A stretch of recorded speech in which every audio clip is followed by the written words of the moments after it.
அம்மா very good very good. என்னம்மா பண்ணுற? அப்படியே ஆவி அடிச்சுது. அப்படியே எப்படி ஆவி அடிச்சு எப்படிம்மா? என்னம்மா பண்ணுற?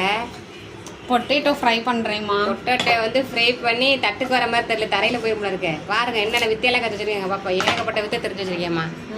மசாலாலாம் எப்படிம்மா போடுவதில்ல? கொஞ்சம் நல்லா ஃப்ரை ஆனதுக்கப்புறம் மசாலா போடுவீங்க. இதில் என்ன செஞ்சுட்டு இருக்கீங்க? இதில் வந்து தக்காளி தொக்கு. இன்னைக்கு தான் நாங்கள் தக்காளி தொக்கு, உருளைக்கிழங்கு, பொட்டேட்டோ. இந்த பொட்டேட்டோ பாப்பா இப்போ பார்த்தாலும் இந்த பொட்டேட்டோவும் தக்காளி தொக்கையும் போட்டு அதையே பண்ணுதுன்னு சொல்லிட்டு கமெண்ட்ல சொல்லிடாதீங்க. அதே தான் சமைக்குது பாப்பா. வேற குழம்பு வைக்க மாட்டேங்குதுங்க, கொஞ்சம் சொல்லுங்க வேற குழம்புலாம் வைக்க சொல்லி பாப்பாவை.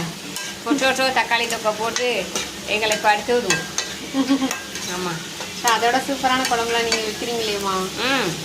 அப்புறம் கற்றுக்கணும்ல எல்லாத்தையும். இதுலேயும் மசாலா என்ன சேர்க்கல, இந்த மாதிரி தான் சேர்க்கணுமா? போடுங்க மசாலா எல்லாத்தையும், எல்லா மசாலையும் போடுங்க.